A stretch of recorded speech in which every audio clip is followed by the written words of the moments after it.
Namaste. Welcome.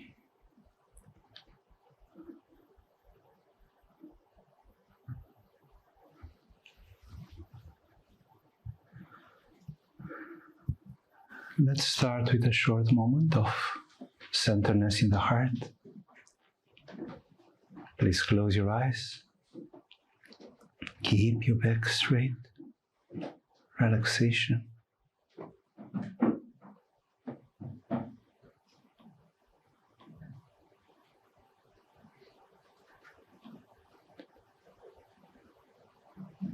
The body is more and more relaxed.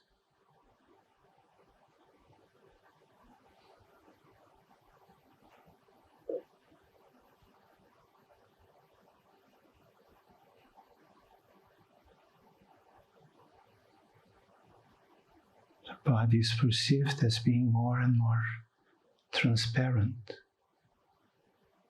full of light.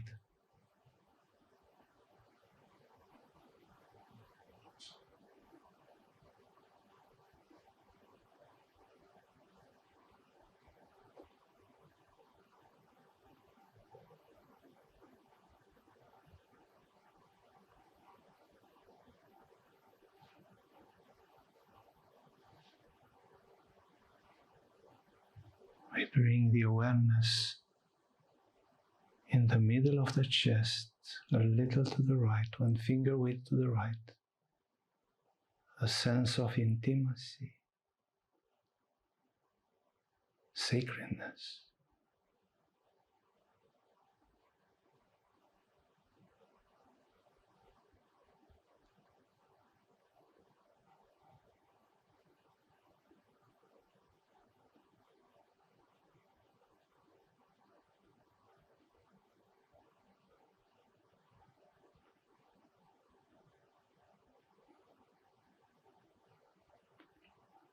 From the depth of our soul, we consecrate to God the spiritual heart, that very essence of our being. The fruits of these satsangs about Shambhala.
Keeping the awareness of the heart.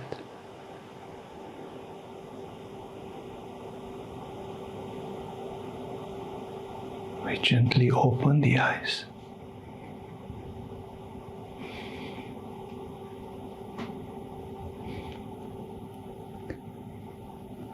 Thus we start this satsang about Shambhala, the divine realm that inspires us. During this first satsang, I'm going to speak about what Shambhala represents from different perspectives, from different levels of understanding. Just briefly. Then the reasons for which we are having this satsangs, what is the purpose and the intention related to that. And then we will also meditate on the Shambhala Yantra. This is the Shambhala Yantra. And first I'm going to give you some elements in general about what a yantra is as a tool, about yantras and mandalas, and if we have time, a little bit about the significance of this yantra, if not next time. Anyhow, related to visualization and all these elements regarding the contact of Shambhala, we'll have many beautiful aspects to share. This is the map of Shambhala according to the traditional descriptions in Kala Chakra, Tantra. So there are some, apart from the legends and apart from different sources that I will quote, the Shambhala is mentioned, and not only that is mentioned, but is the central core of some very important Tibetan Tantric teachings resumed in text Kala Chakra Tantra. And there are initiations, and it's a whole spiritual path. There we have such descriptions, and we will refer a little bit to the symbolism of this 8-petal lotus, actually, which is associated with the Hrid chakra, with the heart. So pointing to this reflection in the heart. We have some paintings from a great artist and mystic, Nicholas Roerich, who was fascinated by Shambhala, and he had even some expeditions and contact with this world. We'll speak later about all such proofs. But let's start with what is Shambhala. It's an oasis of compassion, love, freedom, and light in the desert of materialism and ignorance.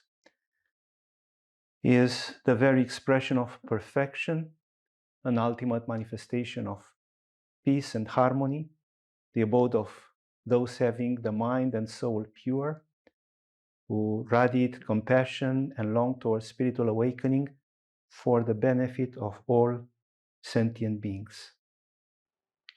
Shambhala represents equally an inward mirror to the innermost realm, the very radiance of the spiritual heart. So as we will see, we'll refer to an external such realm as we find in different texts, even in the classical Kala Chakra teachings. We'll refer to subtle astral realms related to Shambhala. We'll relate to the inner domain. And in a way, they are not different, as we will see. More than this, we are speaking here in the context of this Kala Chakra Tantra about Shambhala, and this name comes from there, definitely. But this archetype existed in the human consciousness since the history of humanity, we can say, and we will see how this is reflected in different legends and different traditions. And we are mostly referring to that archetype. We will use the name Shambhala, and there will be this meditation with this realm, but there it's not about a rigid, dogmatic, or restricted tradition, but it's a very wide way of understanding. It's this intention, a pure intention of helping human beings and to create this perfect example of a model of love, compassion, peace in the world. So that's why we can say that it's a part of our soul's longing for such values, and then Shambhala is the very expression of that hope for spiritual realization in our collective unconscious. For spiritual realization in many, many nuances and expressions. So it's equally hope for love, for a harmony between us, between human beings, for peace, for a different way of connecting between us. In the Tantric Buddhism, as I said, Shambhala refers to this realm that was the source for the Kala Chakra teachings. Actually, traditionally, it is said that there are different versions. Some said that Buddha offered his first teachings, these teachings of Kala Chakra, to the king, Suchandra, the king of Shambhala at that time. Those teachings were preserved from 1,000 years in Shambhala, and then later on, 1,000 years later, so in 1,100 or so, they were again revealed in the world, on the earth. And they are part of this Kala Chakra teachings. It is described often as an underground world, like a place inside the earth, but as I said, with many connections or correspondences in our inner domain, like the cave of the heart, the guha, the secret cave of the heart. Shambhala can be seen also as a source of cosmic culture and spirituality, whose representatives have protected and directed in a subtle way humanity over the centuries like a guiding star. So these beings, a realm of perfect beings or a realm of bodhisattvas who out of compassion are helping and inspiring human beings. Many esoteric traditions have seen such a place as the center of planetary consciousness, as the world's spiritual dynamo, a place much more transparent to the divine will. So more transparent to this divine flow, harmony, grace, and a place from where the light radiates and compensates the aura of anger and fears and alienation that sometimes we feel that is overtaking the earth. It's like a compensation of that. It's like that light that purifies on the subtle level the planet. So Shambhala is seen as the home for bodhisattvas and the perfect archetype of a spiritual sangha, of a spiritual community. And about this we'll speak much more, because I see the first transformation that can happen if we will follow this, not as a social change that suddenly this wisdom of Shambhala will be manifested and the leaders of the world will start following the recommendations of Shambhala or these guidelines of light. but definitely spiritual communities can be inspired by this model and can reflect Shambhala on the earth. Such reflections are happening and had happened. So it's not just a new idea or something unique. This is what actually is happening when a spiritual community is open, then it reflects this world of Shambhala, world of love and harmony. So such a sangha or community united in this aspiration to support each other and to help humanity. So now speaking about the symbolic meanings and significance of Shambhala, through the ages around the world, stories have been passed down about this mythological kingdom. That's why we can say that Shambhala is part of our soul's memory. It is embedded in our collective consciousness. As an author of a book about Shambhala, Mary Sutherland, said, it is our past, it is our future, and exists in our present. So please don't refer to such a realm just like a way of believing in a realm existing in astral or not, if we believe or not in this. Refer to that intuition or that longing for such a perfect community, a community of people who support each other in love and compassion and peace, and this spiritual aspiration, this longing for truth. And that is already, in this way, already we create the premises for such an archetype. As Garje Kamtrul Rinpoche, he actually also is dedicated to reveal teachings of Shambhala. He said, it is the gateway between the physical and spiritual world, hidden from the ones with closed hearts by a psychic barrier. Shambhala's appearance, actually this is what he said, varies according to one's karma. So it is a matter of our openness and our devotional attitude if we will be able to open to such dimensions. Again, it's about dimensions of our heart. I'm not asking you to believe in something else, just open to your heart, open to this reality of your soul, and then many miracles will come.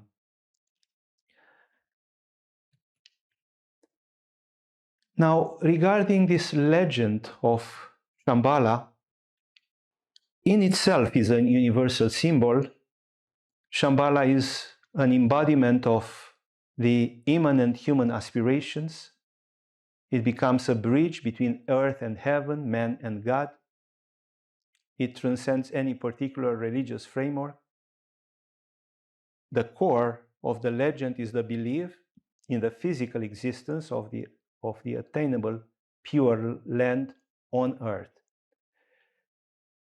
Even though, as I said, ultimately, even though these legends are about this, ultimately, this is about the heart. And you see all these aspects related to the bridge between earth and heaven, man and God. This bridge is the spiritual heart. And Shambhala is nothing else but the spiritual heart. As I said, that symbolic expression of Shambhala with like a lotus with 8 petals, it's exactly an expression of Hrid chakra, secondary chakra related to Anahata chakra and to the heart. On an inner level, Such a legend represents also a reservoir of knowledge and wisdom in times of decline, guidance of spiritual evolution, and evidence of our present limited condition. So it's a support for us, especially in such times of turmoil in the world. Now, I'm going to speak a little bit about the etymology of this word, Shambhala.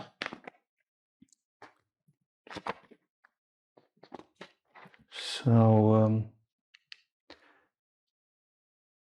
there are different ways of tracking this word. In Sanskrit, Sham means happiness, tranquility, and Bhala comes from the verbal root bhal, to give.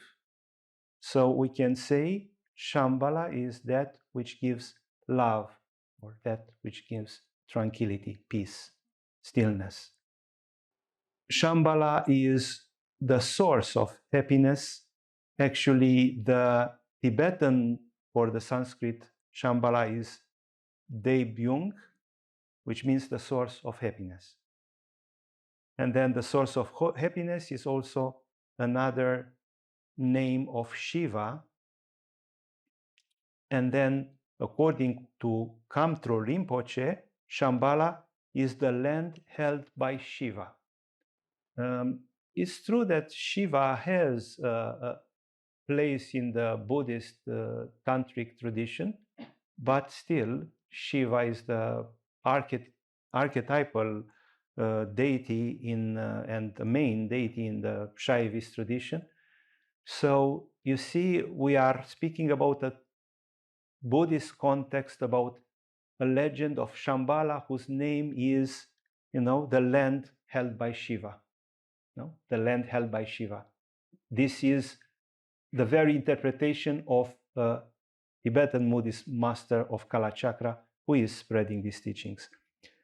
Other people who studied Shambhala and wrote, Senkevich, there are people who were based on Russian, a lot of Russian texts as well. There we have the interpretation of Shambhu. Shambhu is another name of Shiva, again pointing to Shiva. Shambhu, the auspicious one, and Alaya, abode. So the abode of Shambhu, the abode of the auspicious one. So we see how much the pointing is to Shiva. He also referred to another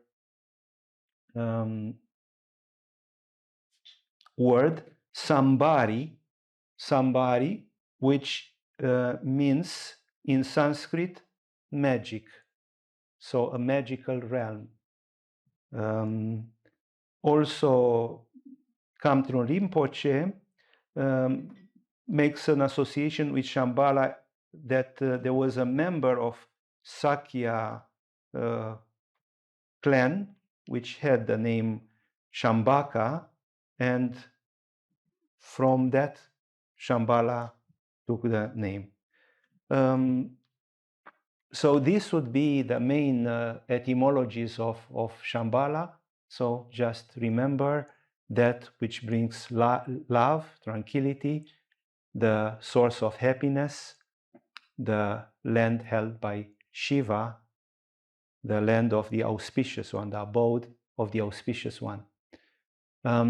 It's not just a scholarly approach of the etymology, is a way of evocation. So it's good for us to relate and to learn to evoke to Shambhala in this way, to remember that is the land abode of Shiva, which again, if we refer just to a mythological dimension, it will be about a story, but then the land of Shiva, the abode of Shiva, is our heart, as the Tantric texts would say. More than this, we can refer to other names of Shambhala as ways of evocation.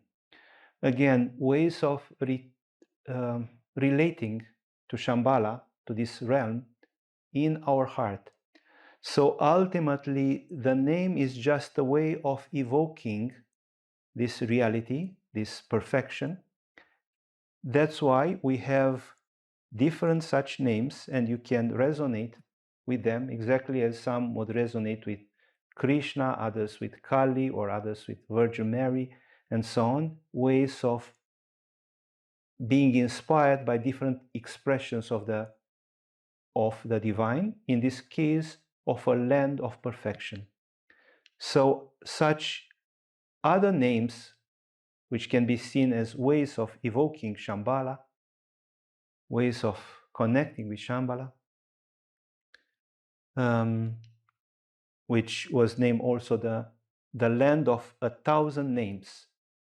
In the Oriental tradition, we have Sahasrara. Sahasrara Nama is the 1,000 names of God, of the divinity. And we have many such hymns in which the divine is evoked with all this multitude of names. In the esoteric literature, it is known as Agartha. We will see, especially in the Western tradition, we will see how there Sant Dalvaidre, for example, reveals for the first time in the West, Jacques Collio as well, about Agartha, Shangri-La, the land of the living, the forbidden land, the land of the white waters, the land of radiant spirits, the land of living fire, the land of living gods, the land of wonders. Again and again, relate to it in your heart, in your heart. Names in other traditions, the Hindus call it Paradesha or Arya Varsha, the land from which the Vedas came from. René Guénon, for example, speaks a lot about this and affirms that Paradesha, for example, was the previous name before Shambhala name was there. The Chinese know it as Xitian, the Western paradise of Xi Wangmu, the royal mother of the West. We have also in the Buddhist tradition this land of Amitabha. We'll refer to it maybe later. The Pure Land Buddhism, maybe you heard, it's a very important branch of Buddhism in Japan. It's about basically the same, this aspiration to connect with this land of Buddha Amitabha. It's also, the realm of perfection of Shambhala. The Celtics knew it as the mystical Avalon. That, and we will find also connections that spiritual sangha, the knights, those people with those noble qualities in Avalon, can be such an inspiration for us. And it's exactly about this, in this, and we will see reflections even in Tibetan, there are 12 members of the Council of Dalai Lama, and they are reflecting the cosmic signs and the cosmic, as René Guénon would name, rays of divine influence. We'll speak a little bit about them. The Christians and the Jews are referring to the Garden of Eden. Hebrew legends speak about a place called Luz, an underground city near a sacred mount called the abode of immortality, this Luz, also, which means also migdal and seed. It refers to the core, to the essence. So I hope that with this, just this evocation of such names and this etymology and this short presentation, we have already the background.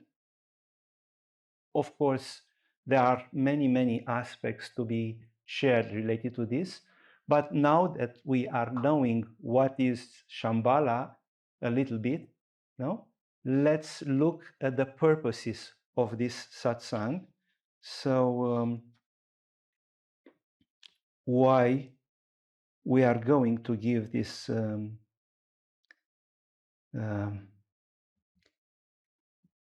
satsangs about coming to this land without time, full of power and mystery. This magical kingdom, it is said, will be revealed only to the believers or to the pure in heart. It depends on the level of karma, Kamtrun Rinpoche would say. So for those who have the mind and heart open to the possibility of this sacred word, and it's not only about the possibility, it's not about just yes, I believe or not, but it's more about a longing, an aspiration for such a reality, which is not external, but is, I mean, external and internal at a certain point don't make any sense. It's not a difference there, and we will see this. But in metaphysics of Ibn Arabi, for example, or other great mystics, which make completely sense here and will help us in approaching in a technical way when we'll start doing meditations and visualizations and so on. In our Western mentality, it's about now see first and then we believe here, and in connection with the astral worlds is always first you have a state of consciousness and then things are happening. So it's I would say a law in this astral realm.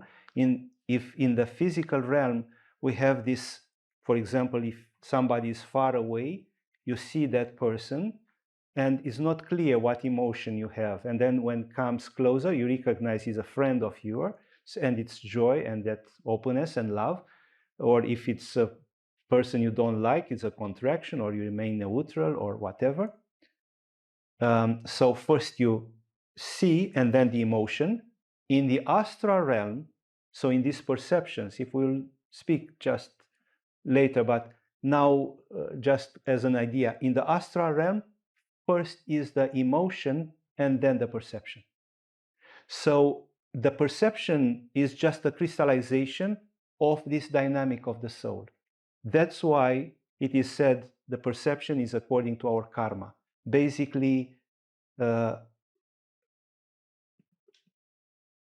our longing, our aspiration, the way in which we, let's say, envision Krishna or Virgin Mary, according to the dynamic of our soul, according to the longing of our heart, will be reflected in a particular image.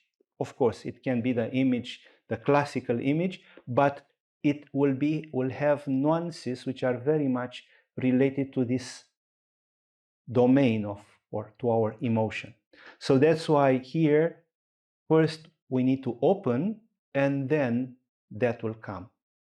Basically, in the highest forms of prayer, Ibn Arabi, the greatest sheikh, the greatest teacher of the Sufi tradition, this is the way he would pray. He would just open his heart and then the visions of the divine will come there. And he speaks about these visions, the science of vision of the heart, and we'll refer to this later. But it's about just this openness And it's a science which I hope we'll learn slowly, slowly. So this is the beginning, the availability. Now, starting these satsangs, we should remember that always there is this purity of intention. And the purity of intention is essential in this invocation of Shambhala that we are going to do consciously through these satsangs. So we can see these satsangs as ways of opening. It's a transfiguration that comes. It's not just about providing some information. So through these satsangs in themselves, then through the methods and the practice, and through the inspiration that may result through them, no? So all these aspects, all this invocation should not have a personal purpose. Of course, many insights and openness, some conscious, unconscious, supraconscious domains can be revealed, and many insights may happen, but the main motivation should be again and again remember the benefit of all human and sentient beings, this love for the planet, this love for the whole universe. Now, we hear often this benefit. What means this benefit of sentient beings? So, the benefit the Buddhists conjure in their consecration and invocations is simply this: an increased self-awareness, love, a realization of our true nature, the spiritual heart. So in approaching these teachings, you'll see that there is nothing foreign from what we already have in Hridaya. It's just adding a different dimension, a new dimension, and we'll slowly understand this. But basically, it's exactly the same, about the same purity of intention and the same radiance of the spiritual heart. From there, from this increased self-awareness comes bodhicitta, which in the Tibetan Buddhism is the wisdom and compassion, the two main qualities that a human being should develop: wisdom and compassion. Wisdom in the sense of a discrimination, a discernment, what is essential, this capacity to detach from any relative aspect. This would be wisdom. And so it's more of a transcendental dimension. It's corresponding with jnana, with this question Ramana addresses: who am I? This would be the wisdom, which develops the capacity to detach, and at the same time, compassion, love. So the main objective of such an archetypal realm, Shambhala, is to help human beings to recapture their spiritual dimension. So we can say that the difference is from what we studied now, if the journey, of course, in retreats, in all the activities that we have, we are now going together and meditate together, and is a sense of support. Now is like about learning another sense of support to be in contact with such an archetypal realm of Shambhala, which will support even more, and we'll see in many beautiful ways. So following such satsangs, it will be, I would say, spiritual common sense to learn to be open to such sublime objective and to act in helping ourselves and others to fulfill such legitimate and compassionate aspirations, to long for the happiness, peace, and wisdom of human beings. So while keeping the aspiration to connect with Shambhala, the source,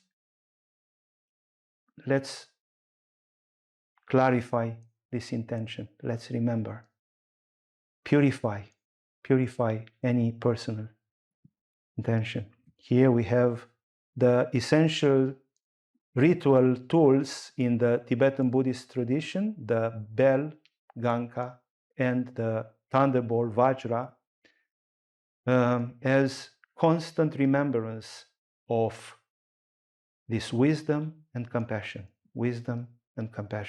together. So it's important not to deviate or to just try to impose something on other human beings, but to come constantly to that purity of our intention. Therefore, going a little bit further in a more subtle way, we can say that Shambhala is a way of referring to or expressing a much refined form of karma that is conducive to self-revelation.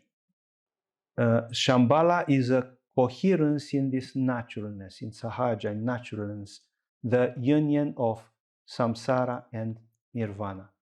Exactly as, for example, learning karma yoga, we learn about a coherence, a sense of harmony, how to act in the world, and then it's a sense of flow. It's a sense of flow. In karma yoga, basically, we learn to connect and to find meanings in a much more harmonious way in what we are doing, and all this detachment of action and so on.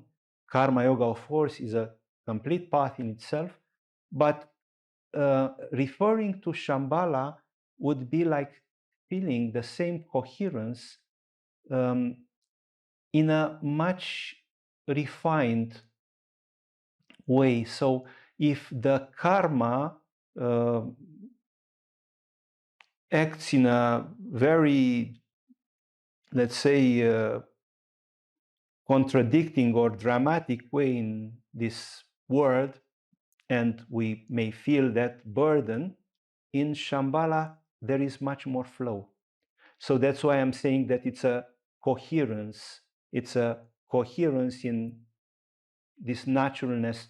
We can even say a coherence in, if acting in this world is like learning a coherence in samsara, in the phenomenal world, Shambhala is like a coherence in nirvana. It's like learning about harmony in that world of perfection and how this can happen. Now, a bodhisattva, so such a realized being or a being who made a vow, there are different definitions of a bodhisattva. A bodhisattva is a human being which has this spiritual aspiration and made a vow to help other human beings. This is like a commitment for his entire life, a commitment for realization and for helping others.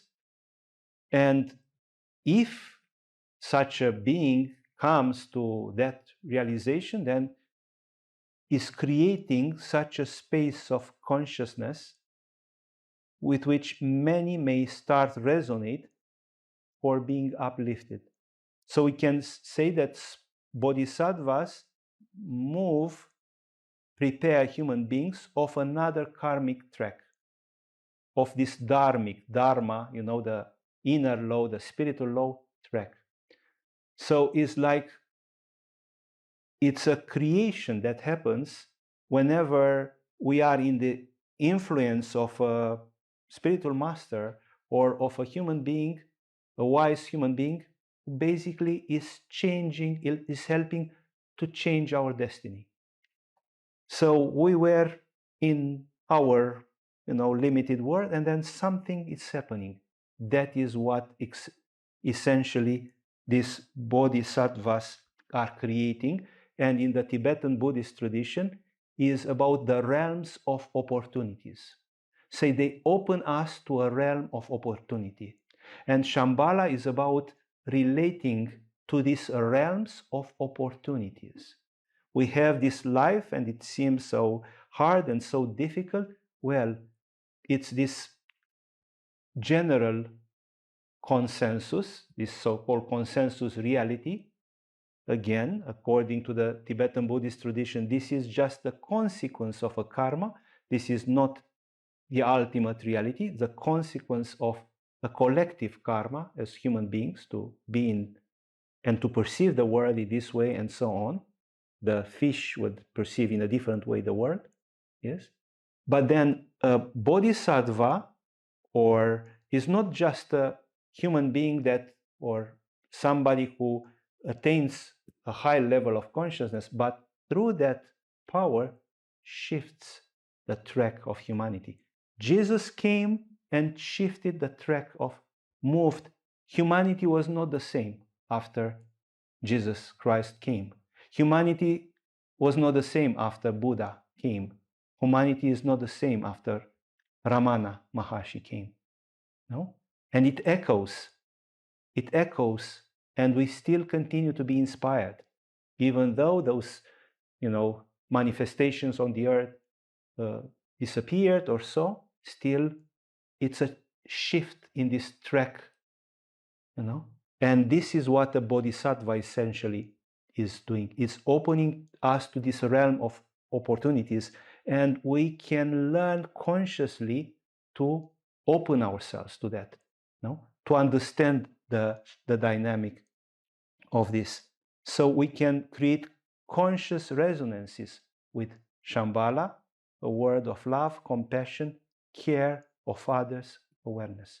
So it's like this willingness and this aspiration to open to that. Therefore, we can say that going in such a place or meditating is like we are going on a celestial pilgrimage. So, you like to go and travel in different sacred places in India, you want to feel uplifted in some sacred places.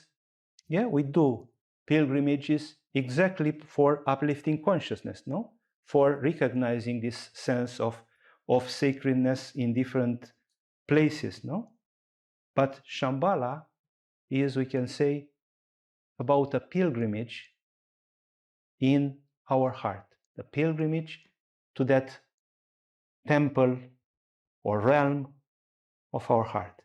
So it's a sacred, subtle pilgrimage. And exactly as we are doing, a physical pilgrimage, we can equally do such sacred pilgrimages. And we should see this. Now is the time you prepare yourself to go to ashram, to the Ramana ashram, or to a place of Vrindavan, where Krishna was, or the temple of Ramakrishna or Mahanandamayi. You go to this place of Shambhala. Actually, all these places are projections of all these sacred places on earth are projections of the same consciousness, of the same spirit of love and aspiration. So it's a way of understanding this unification. Even if we may not say, well, but maybe did Mahananda Mai knew about Shambhala, or it's irrelevant about the name. Definitely, the sages have a unique realm. They meet in that realm of love and wisdom and compassion. And this is Shambhala. So, in the different traditions, we have these places. We already said Shambhala is the place, the abode of Shiva. So it's not necessarily a place somewhere, but these lokas are levels of consciousness. Loka is like a realm which should be seen not just as a place to travel to, but as a level of consciousness. Many times this, for example, in Bhava Chakra, in the existential wheel in the Tibetan Buddhist, is like places of existence, not places, so places of levels of consciousness. We are there, we may be in a hell or we may be in a heaven according to our level of consciousness. Yes? And this is how we should see this locus, and then also understanding what is reality. It's not just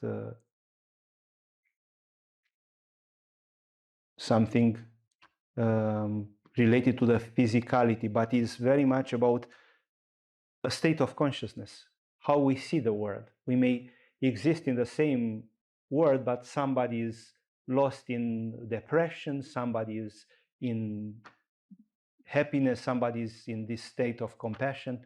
This is very much, we are traveling in such worlds, exactly as we speak about the levels of consciousness associated with chakras. These are also locus. We will speak about this later on. So it is a recognition first in the heart and then transferring this imprint in the whole objectivity. So from the heart radiating in the cosmos, the world you are living, your close environment, everything is changing, everything is uplifted, exactly as the bodhisattvas would create on an even wider scale. So Shambhala is archetypally a radiance of the heart, as the angelic hierarchies are seen as emanations of God. It's God in our heart, and from their realms are radiating. And then the more you are Shiva, you are that divine consciousness, the more this impact is there. Otherwise, remains just a nice wishful thinking or so. But it can become an active power to transform beings. Now, Shambhala, as I said, is related to the teachings of Kala Chakra, traditionally, and there it's a Tantric complex approach. Please don't be discouraged by this apparently inaccessibility or the abstruse aura of such high esoteric teachings of Kala Chakra Tantra or of some other approaches. We have already the highest teachings, the self-inquiry, the teachings of Ramana, and the Tantric approach in the openness to energies. We will learn something more also about this. So the fact that we will not approach Kala Chakra in the traditional way, at least it's not my intention now.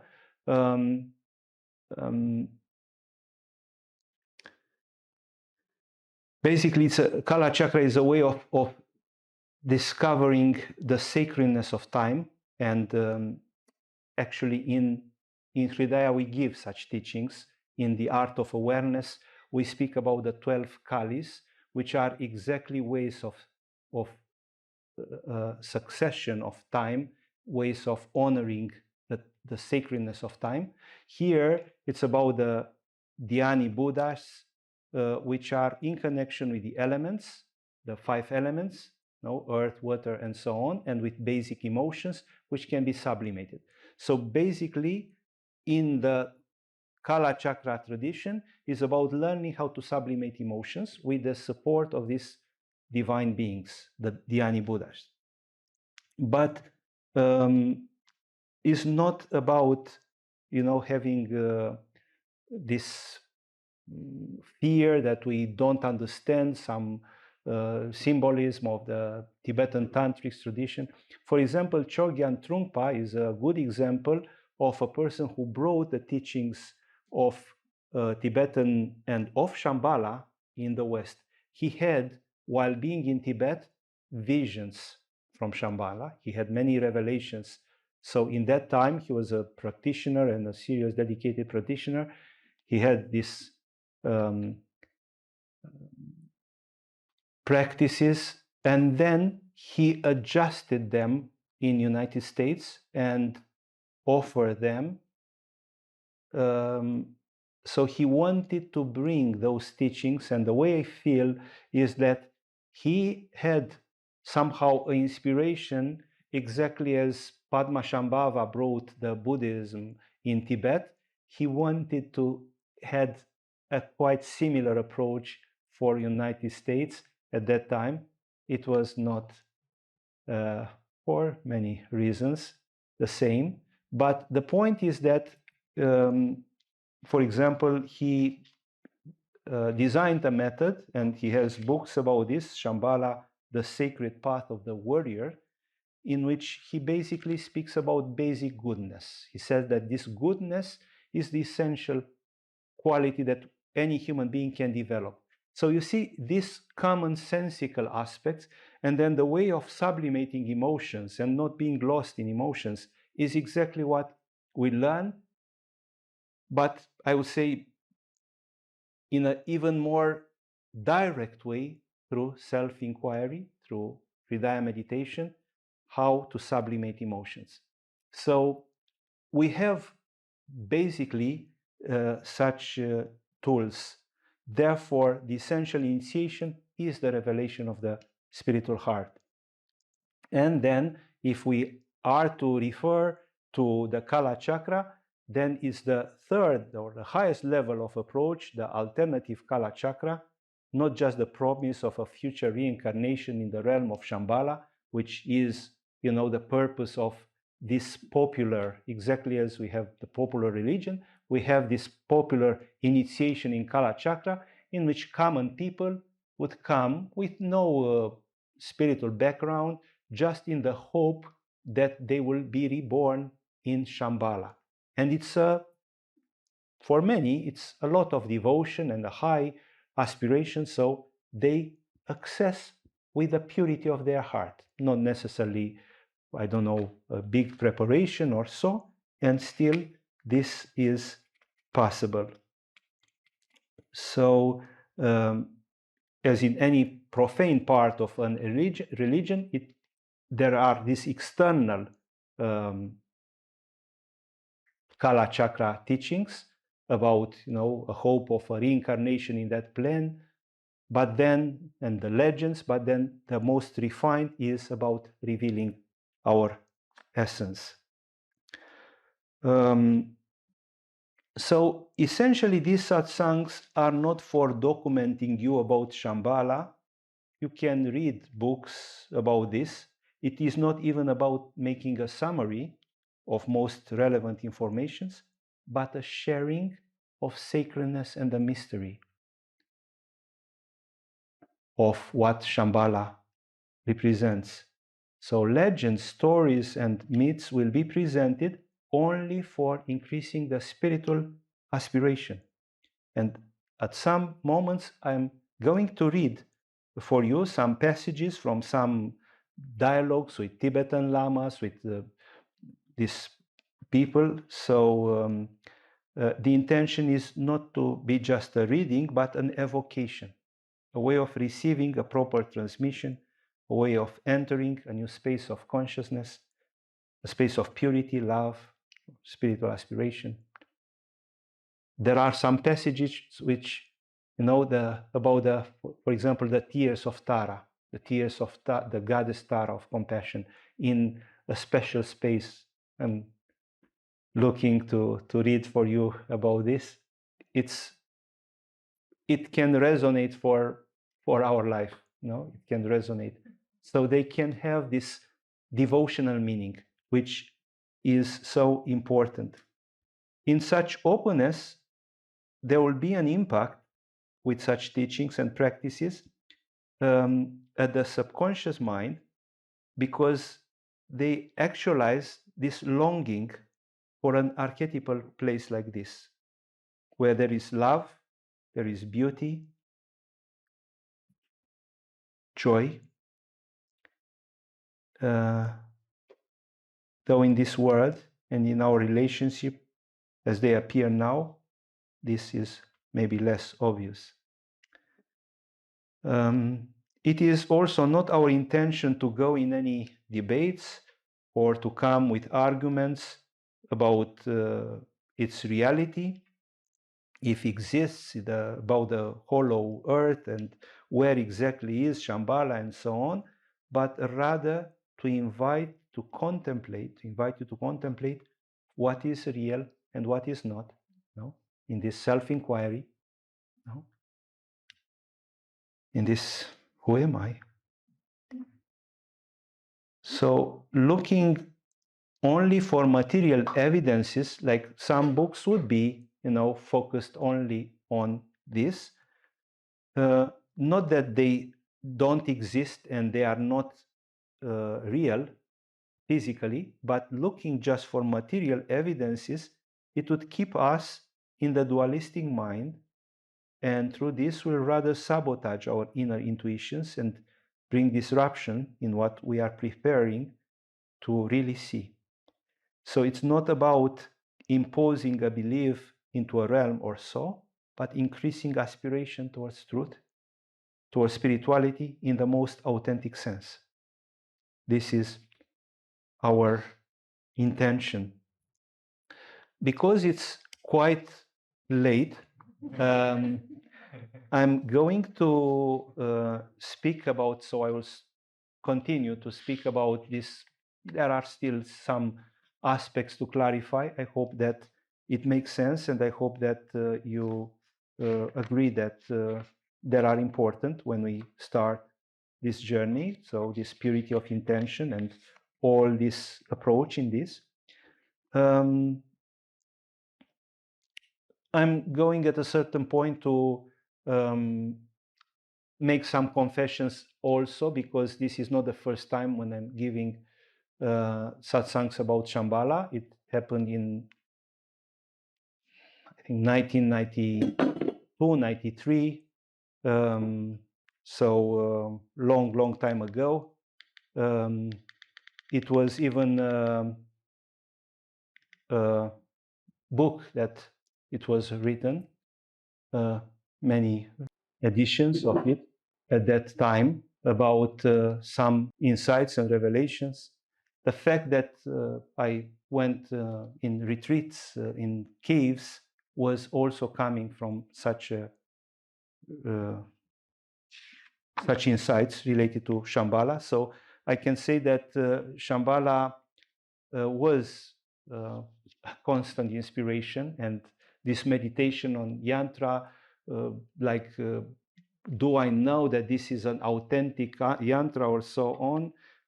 It's just something that I practice and I know since many years, and you can fall in love with this, and it's like so much echoes about this. I will still want to mention, because it's still related to this moment, some synchronicities. I mention them because it's exactly about this. It's a realm to which we open in such synchronicities. So today is the beginning of Diwali festival, which is the festival of lights, and is one of the major festivals celebrated in India and all over the world by Jains, Hindus, Sikhs, Buddhists, some Buddhists. And Diwali basically symbolizes the victory of light over darkness, good over evil, and knowledge over ignorance. So this celebration of light, maybe there is not a better time in the year to start these satsangs. And it happened since yesterday. I didn't know that it's the same day. So we had this such Joy we try to put on Thursday to be, except on one Wednesday, but then only on Thursdays, and things like this. But above that, it happened that is Diwali. This, it's also the celebration of Lakshmi, the goddess of prosperity, the celebration of Lord Rama, who came back after a long pilgrimage, or 14 years of exile. It's like coming back home to Shambhala, no? After a long time. It was on 17th of October that I decided, was with Ellie, who asked me when to start, and I told her, let's do it on 4th of November, so today. And in that day, I received 3 messages which were completely, so apart from this Diwali day which happened, I received 3 messages. One from a Jidaya teacher who was telling me that she was meditating in a special place. The land here feels so incredibly sacred, like a fairyland tale, possibly an opportunity for healing that I don't yet comprehend, that does feel quite scary and intense at times. Anyhow, I have been sensing a beautiful connection to you and to a different version of our beautiful planet. It feels so real, and I feel it is already there, like a parallel world with a different way of conduct. So exactly in that day. And then also I received an email from somebody who knows me for a long, asking, did you meditate with Shambhala and the king of the world? And then from Mazunte, from a man who came there after some time, and he spoke about a shift in our modern history for us to prepare is surely now. It was interesting that I was talking about these potential events happening when I first came in the school in 2015. Now I am back with a real sense of this shift beginning to quicken. So all these, in a way or another, are pointing or are beautiful confirmations and synchronicities, which give us the sense that, yes, there is such a intimacy there. Now, I'm going to do some presentations about Shambhala Yantra.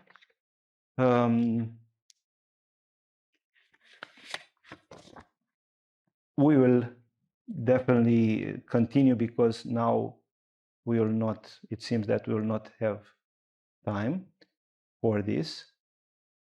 But let's try to come to the practicality, because as I said, apart from this uplifting aspect that comes just by connecting, we have some tools, and one important tool is Yantra. Yantra is a Tantric tool. So this is Shambhala Yantra again. What is a yantra? Is a precise geometric form that in Tantra represents a tool for the invocation of mystical insight, spiritual power, grace, and ultimately for self-realization. Mantras and yantras are the 2 most powerful tools of Tantra, ways of connecting with the subtle realms. Still, I feel the need to clarify even more what this Tantra is and how it's an important way of opening our mind. We may say, well, I'm practicing Tantra. What would be the difference between yoga, the way we practice, and Tantra in a traditional way, the root of Tantra? Well, we may say, I practice Tantra because I honor energies, and Tantra is about, openness to energy, about sublimation of the energies, welcoming and witnessing these energies. Yes, but there is something more in Tantra. In Tantra, for example, we may say let's say in yoga, we may say, I can meditate on eternity, and I can contemplate of the energy of time, and I can resonate with this energy.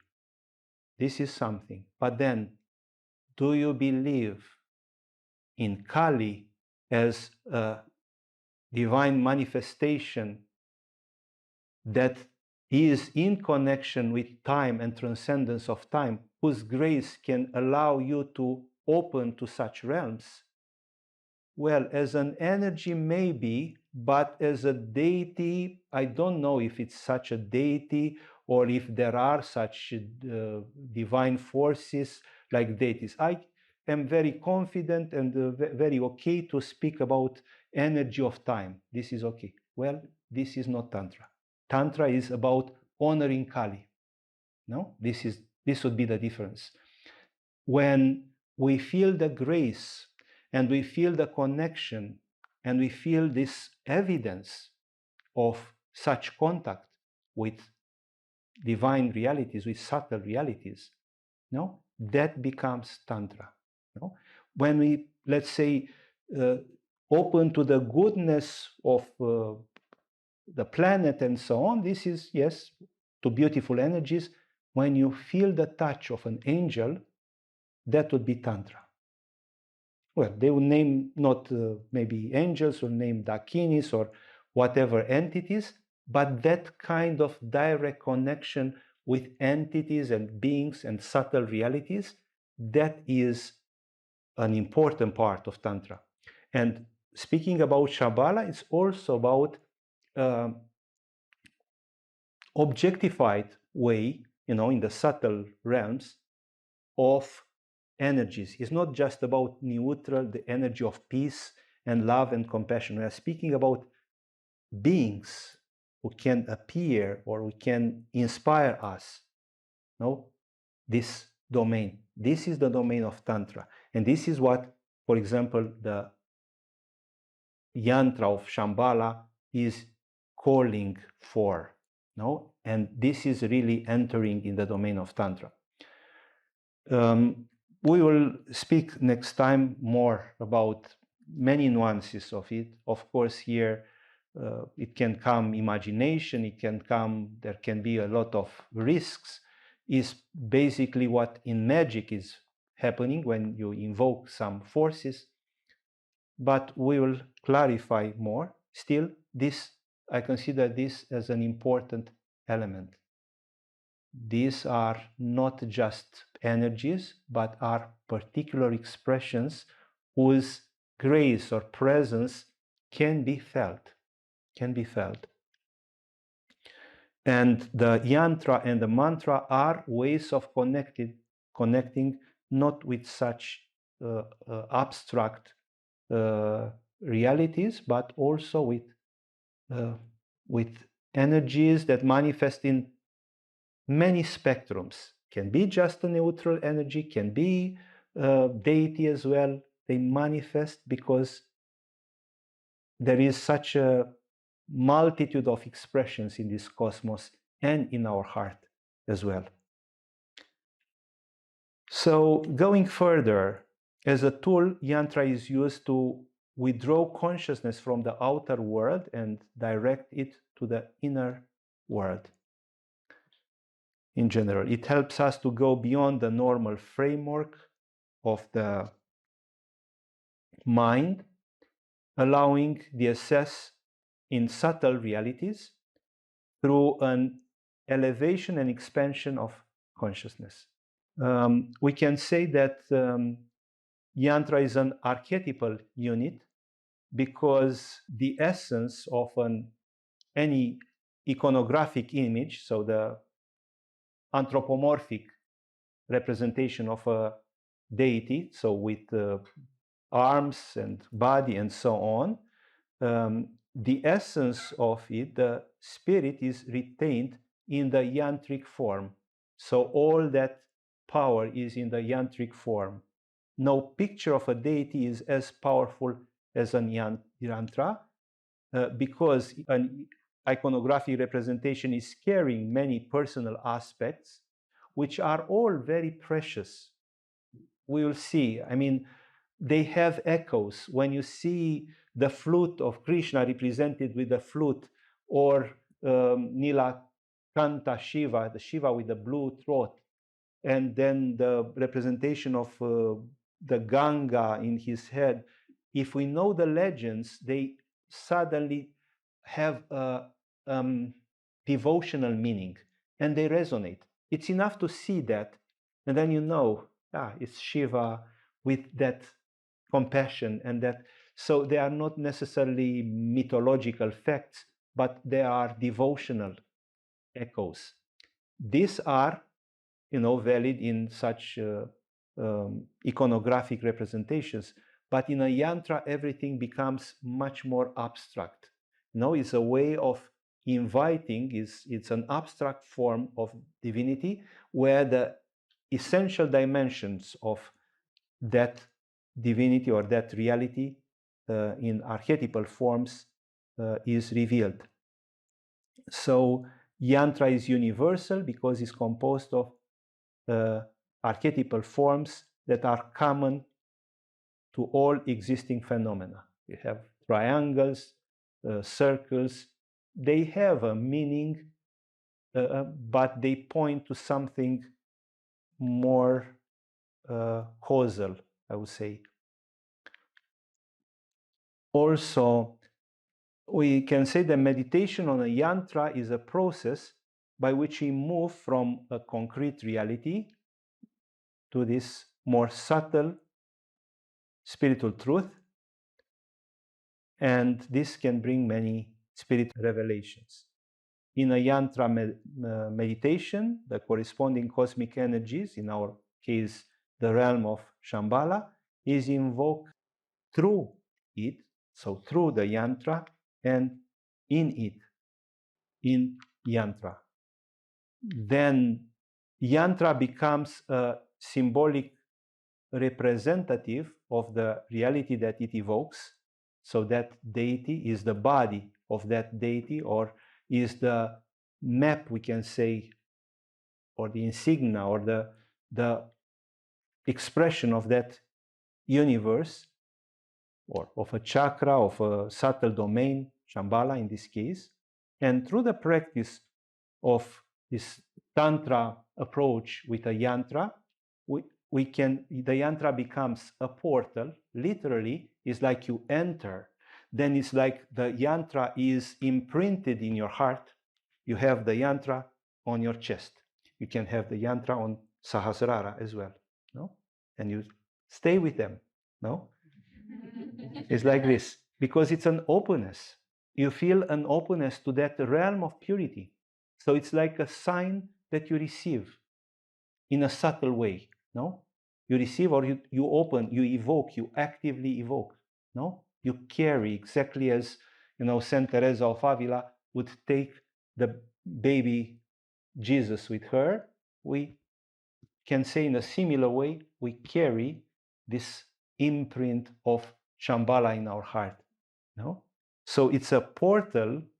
Just a meditation becomes on the yantra. Yantra becomes like you can enter that domain, and finally the dwelling place of the reality that it evokes. So it's not just a gateway, but is the reality.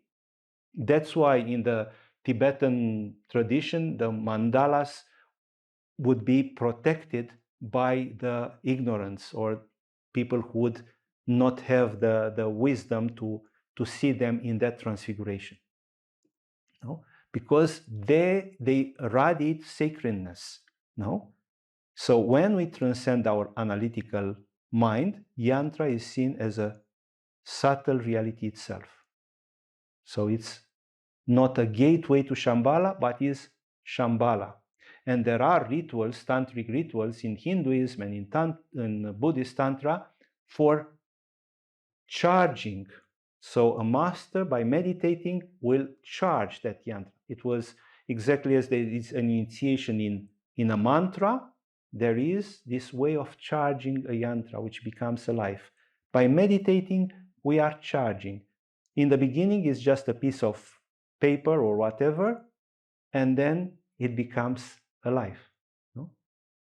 In the same way in which, for example, looking at the picture of Ramana can be just a picture, but with this tantric approach, it becomes alive. And then Ramana Maharshi or any master you love is communicating with you. The picture itself is, we can say, like a support, like a gateway to that reality, and then is the reality itself, we can say. Referring to this aspect in Kularnava Tantra, a quite renowned tantric text, it is said yantra is the body or form of the deity, whereas mantra is the mind or consciousness or spirit or name. Deity pervades both yantra and mantra, so they are there, both of them. Maybe the most renowned yantras are these three yantra or yantra of Tripura Sundari, the expression of perfection and beauty. No, in the middle we have interlocked 9 triangles, 5 oriented downward, 4 upward, and is in itself a symbol of perfection. This is the simplicity or the archetypal power of yantra that would suggest this perfection and beauty.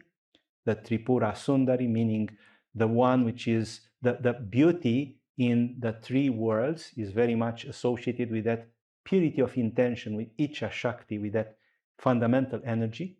This representation is more of mandala. So in such yantra we have also anthropomorphic representations like entities, and also there are many colors. This becomes mandala. We'll speak about the differences.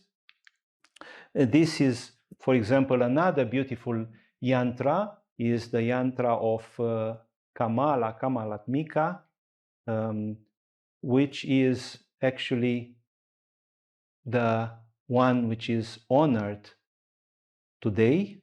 So in Diwali, it's exactly Kamalatmika or Lakshmi is the same. And it's interesting, you see, we have the 8 petals, 2 lotuses, one inside, one more outside, 8 petals, exactly as Shambhala has those 8, it's like a lotus of 8 realms. Speaking about the etymology of a yantra, we have yam, support, or to hold, to contain, to keep, to maintain the essence of an object, a thought, or a concept, and tra coming from trana, which means liberation from bondage, like in mantra is a tool or try to liberate or to bring salvation. So etymologically, yantra means that which pervades the essence and liberates. So bring that essence and liberates us. Or yantra is the beholder of the essence of the energy of the deity or of that subtle reality. Now, there are also symbolic interpretations of this. We have yam, so also in yantra we have yam coming from, in a symbolic sense, from Yama, the Lord of Death. No, Yama is the Lord of Death. And tra means coming from trana, getting trana or freedom. So a freedom from death. Yantra, that which brings liberation from the clutches of death. So the cycle of birth and rebirth. so which gives moksha or liberation. In conclusion, we can say that yantra is an archetypal reflection of the divine and its essential aspects. It is a creative representation of the ineffable. Through its archetypal language, yantra transforms the psychic energies in us. So it's a transformer. It's a sublimation that happens in that adoration, in that openness. No? And when there is an elevation of consciousness and transfiguration comes, every symbol ultimately becomes a yantra, because it points to that divine creation, to that archetypal essential creation. So it's like everything recovers its original sacredness. We see in sacredness. No, we see God everywhere. We will stop this presentation now about the yantra, the general aspects of the yantra.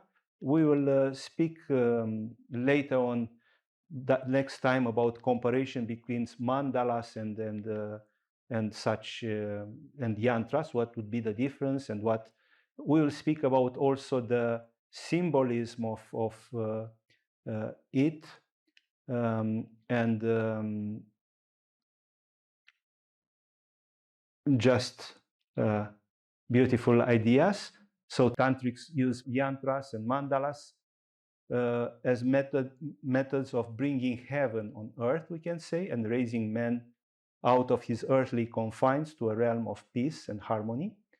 And then the statue, even the statue, not only a mandala or yantra, becomes a living presence of Buddha or of the divine reality. And in connection with this, there is a beautiful story. When Padmasambhava saw the picture of him in one of the Tibetan monasteries in that time, he said, "It looks like me." So he looks at the image, and he said, "It looks like me." Then he touched it, so he realized that transfer of subtle energy, and then he said, "Now it is the same as me." So this is what is the charging, and then whoever will go there will receive that. It was destroyed in the Chinese invasion. This statue doesn't exist anymore. So this is about Padmasambhava. Now we will speak more about why is this yantra like this, or what would be the connection, since we spoke about the 8 realms. It can be a connection, even though when I started meditating, I didn't have any clue about symbolism or whatever, but you can find in the very tradition of Kala Chakra, you see, these are the 5 Dhyani Buddhas, the family of Dhyani Buddhas, and they are very much, connected to this way in which we can see Shambhala Yantra. So Shambhala Yantra becomes like a mixture between the structure of a mandala and a structure of a yantra. This circle, mandala means circle, and is very much like a mandala. The yantra would usually is a little bit different, but we can see that the integration of all these elements in an essentialized way. So these are examples of these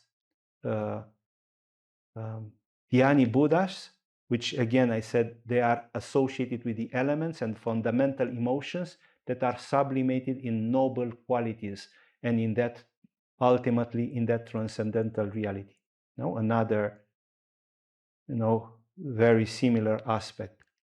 It's interesting that in the Sufi tradition, we have the levels of the heart, which are, associated with the Prophet Muhammad, Noah, Adam, Abraham, and Jesus, which are like the Dhyani Buddhas, because in the teachings of the Sufis, they are assisting you. They are assisting you in the heart. And there is a journey in which we refer or we learn different spiritual qualities by evoking these realities. So if you see, they are related to Archangel Gabriel, to Archangel Michael, and so on, Michael, and so on, which is like the Dhyani Buddha's approach. No, very, very beautiful to see how, and this is the levels of the heart. This is to be evoked, and they are the companions of our heart. And they say you need to love them. There is a hadith in the Quran. You are close to those who love you. So those who love you. So if you love, it's close to you. If you are close to love, if you are close to compassion, if you love compassion, you are close to compassion. If you just get lost in fears and so on, of course, it's not the case. Now just instructions, and then a short moment for maybe questions, and then we'll do the meditation, and then we'll conclude. So instructions for meditation with yantra. We start by consecrating, so having the purity of intention, then maintaining the aspiration, intense longing for union with this sacred, perfect, pure realm of Shambhala, without interfering with our selfish desires.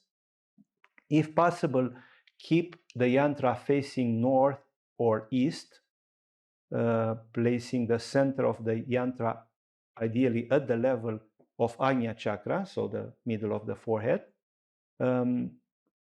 It should be placed in such a way that we can have an overview of it, so it can be seen completely in a glance without moving to see the yantra if it's too close to look, to see it.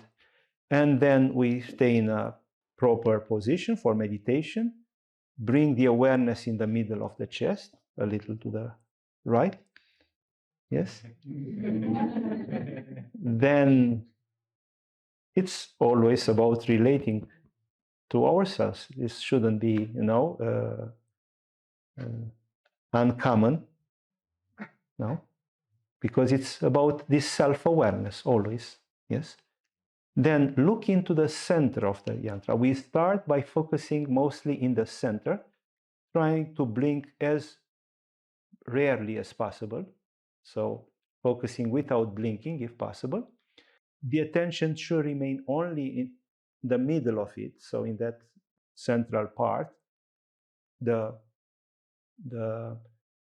round part in the center,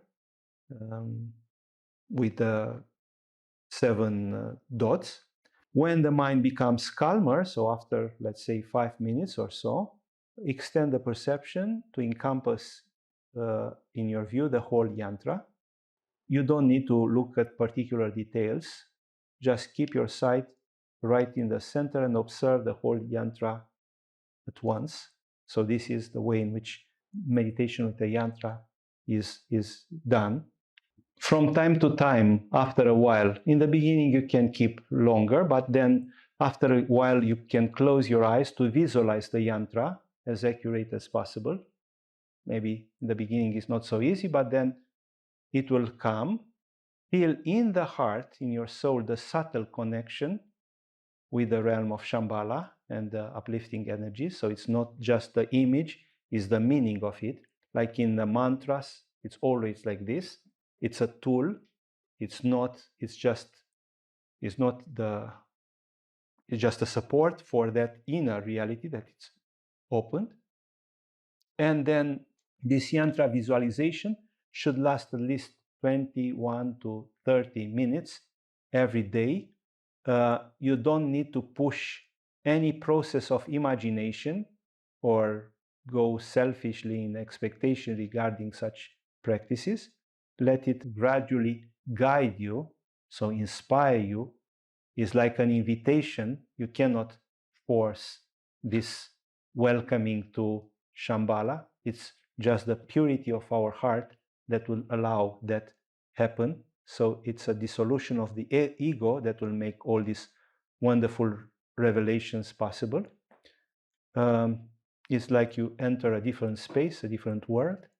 You may feel that the yantra starts vibrating, or there is light, much more light, radiating light, many such phenomena. You are present, don't get lost in that, but welcome them. So it's quite normal. So in time, after at least 1 month of daily meditation, you'll be able to tap into Shambhala energy, even without using the physical yantra. You may evoke the yantra with your eyes closed whenever you want and wherever you are, or even fix your sight on exterior or imaginary point and continue such meditation. As I said, you can carry in your heart, like an imprint in your heart. And you'll see in later phases, you'll fall in love with the yantra and, of course, with what it points to, with Shambhala. It will become more and more fascinating, so that the yantra absorbs your complete attention, and there is such intimacy that you cannot longer tell if the yantra is within you or you are within the yantra. And then this non-duality with the realm of Shambhala, so which is felt equally in your heart and in the world we are living. So this is the practice. Before meditating, if there are any questions. There are some questions from online participants. 2 questions. Yes, that's one question, and maybe you repeat it so that everyone can hear it. Yes. The question is there a mantra for connecting with Shambhala? If there is a mantra for connecting with Shambhala, yes, there is. Yes, connected to this tradition of the Dhyani Buddhas and so on. But we will see that if this will be a part of this. It's a little bit more private, such an initiation, but there will be other means of connecting to Shambhala. In long time ago, we used to do some projections, astral projections in groups, but this depends very much on what the grace will happen or how it will come. The other question, it was related to the beginning when you gave different words, names of Shambhala, and the question is, I'm wondering if Vrindanava, Krishnaluka, and the Vaishnava tradition is also referring to the realm of Shambhala. Yes, so it's a question if this lokas or Vrindanava or such places, actually I mentioned a little bit that they are seen as reflections of Shambhala in the physical realm. Wherever there was a place of intense spiritual activity, we can say that that was a reflection, at least for a time, of Shambhala. And we will give such examples in time. Are there other questions?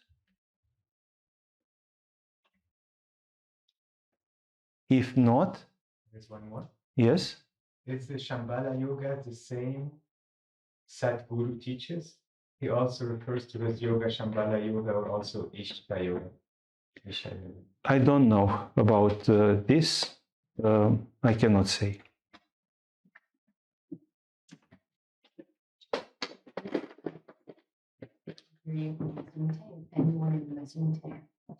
So if somebody in Mazunte has questions, they would want a special invitation, yes?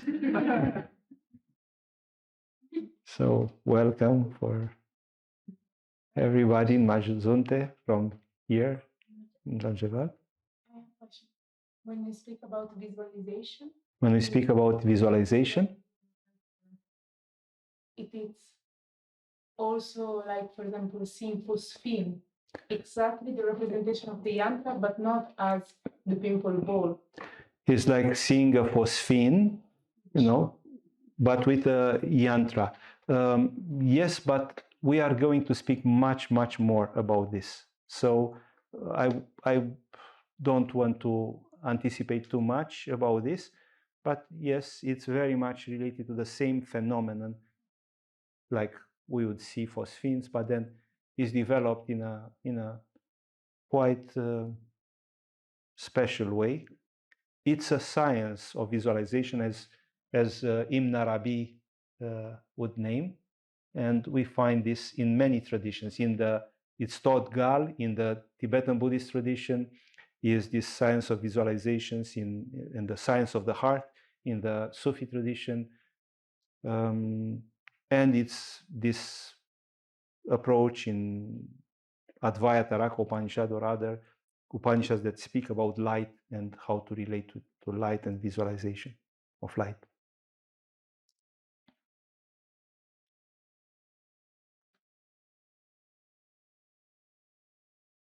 No question from me. Good. So now let's prepare ourselves for this meditation. We'll have a 15 minutes or so meditation with the yantra together.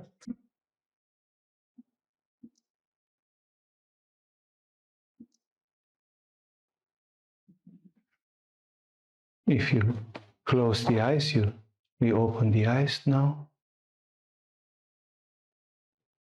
We keep the awareness in the heart.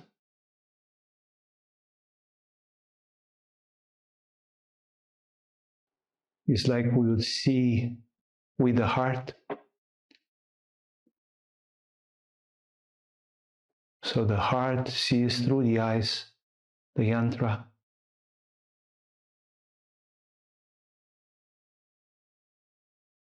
It's that sense of longing, aspiration.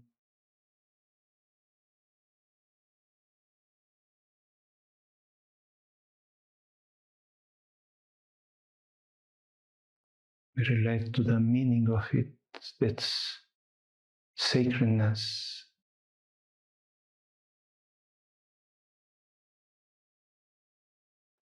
Realm of love, beauty, harmony, peace, and grace for the world.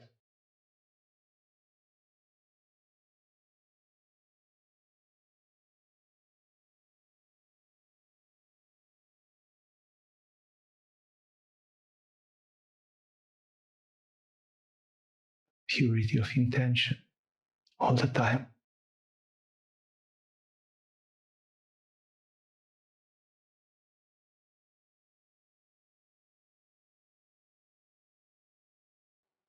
The sacred tremor of the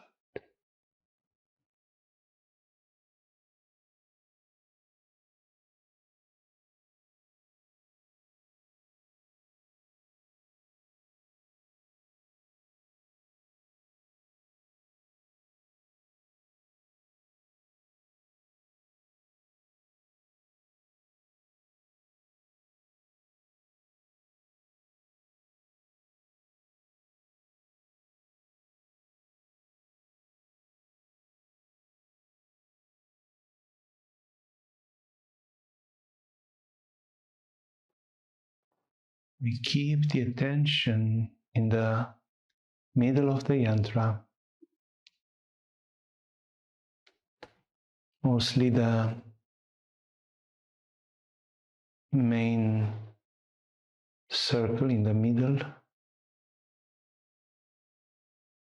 the main black center circle, without blinking if possible.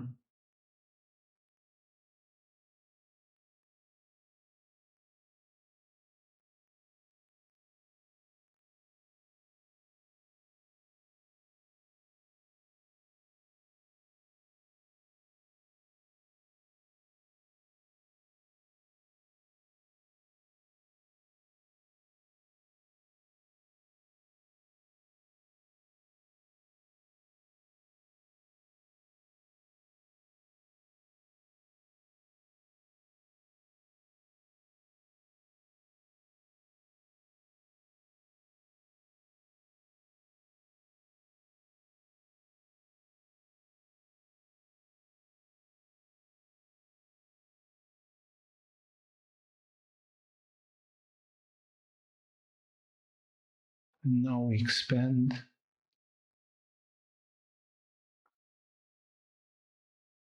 the attention, seeing the whole yantra without looking at any other elements on the wall or so.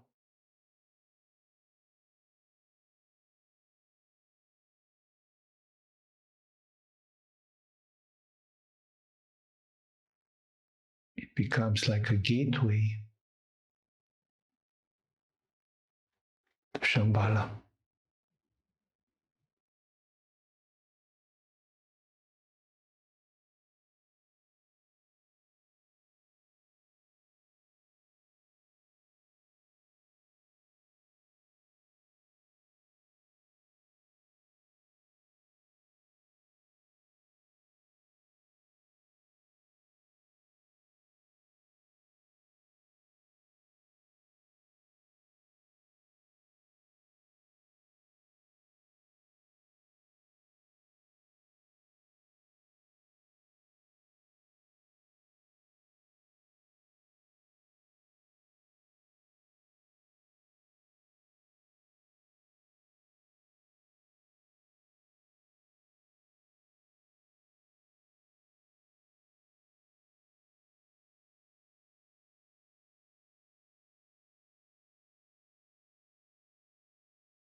We gently close the eyes, trying to evoke the Shambhala Yantra. It may be an after image after you looked at the yantra, and the retina is still this after image there. You can start from that, recreating in your mind the yantra.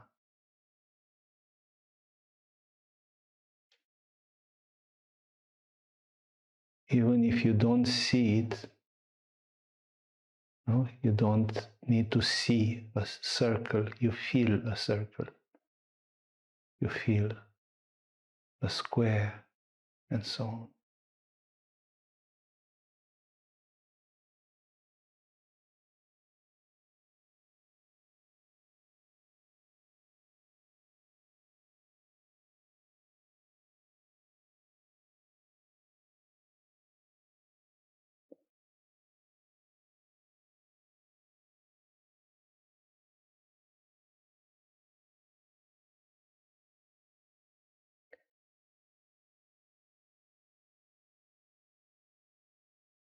It still feels difficult, don't get reactive, stressed or so about this. We gently open the eyes, and again we look at the yantra, we open to it.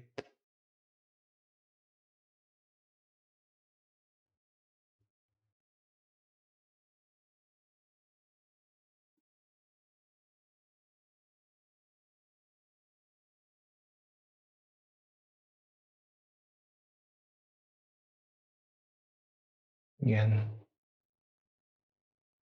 you may want to close the eyes and evoke it.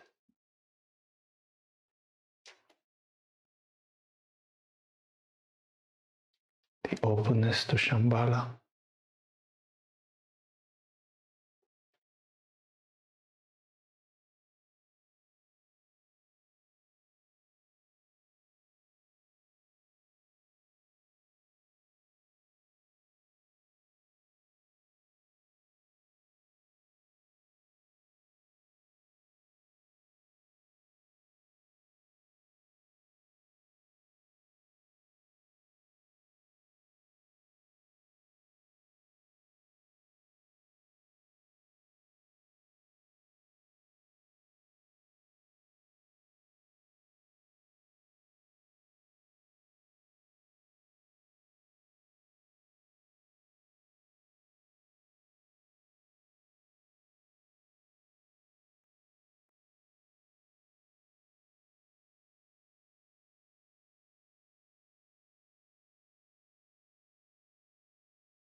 We conclude our meditation.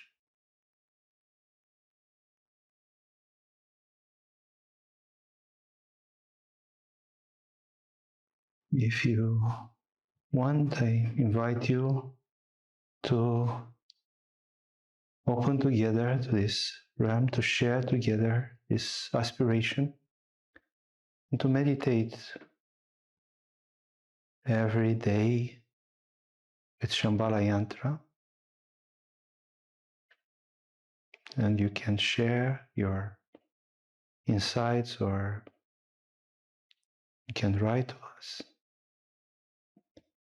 And we will have periods of such tapas together here in Mazunte as well.